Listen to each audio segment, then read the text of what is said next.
by suspending habeas corpus for foreigners and adopting the executive branch's enemy combatant designation for Americans and foreigners, and by establishing military tribunals for foreigners, the law not only entails a fundamental reordering of our criminal justice system, but also effectively places the U.S. military in control of the American people. That's why you need foreign troops. That's why you're hearing stories about illegal aliens getting their citizenship by joining our military. They did studies on this stuff 15 years ago, asking people in the military, would you lock Americans up? Would you put them in camps? We need foreign troops to lock us up. Don't you see that? We need the UN. We need the Union. We need the European Union. We need NATO. We can't enslave ourselves without other people helping. This isn't about your country anymore. It's a smokescreen. It's professional wrestling. That's all it is. And Vince McMahon is no different than the bastards controlling your government today right in front of your damn face. My God, can't you see it? This isn't America anymore. The republic's gone.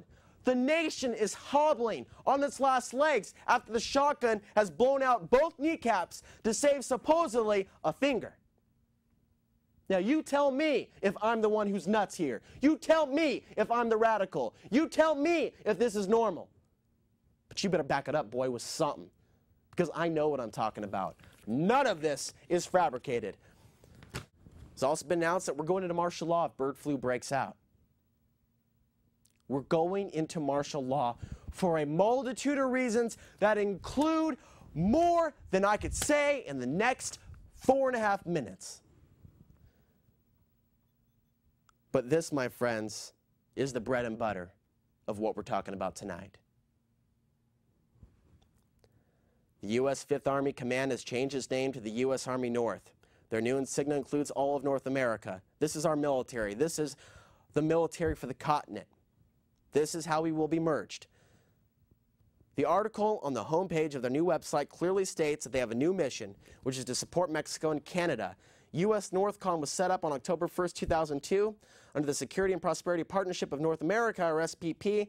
The military of the U.S. and Canada are advancing Northcom into a domestic military command structure with authority extending to Mexico, even though Mexico is not formally joined with the current United States. Canada Northcom command structure.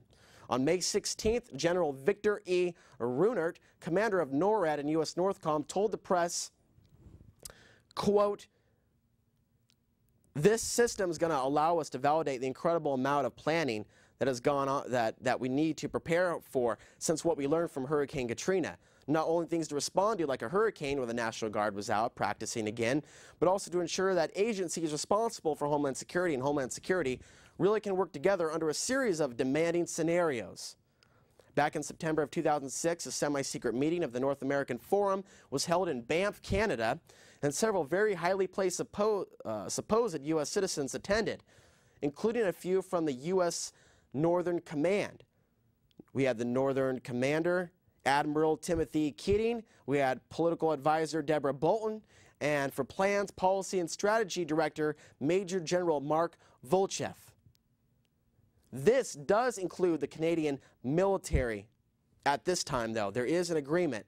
Now, Judicial Watch has obtained their notes from a Freedom of Information Act request, and they disclose that the North American Forum presentations discussed immigration and border enforcement, full economic energy and integration, including infrastructure and transportation, a North American investment fund, and common customs and duties.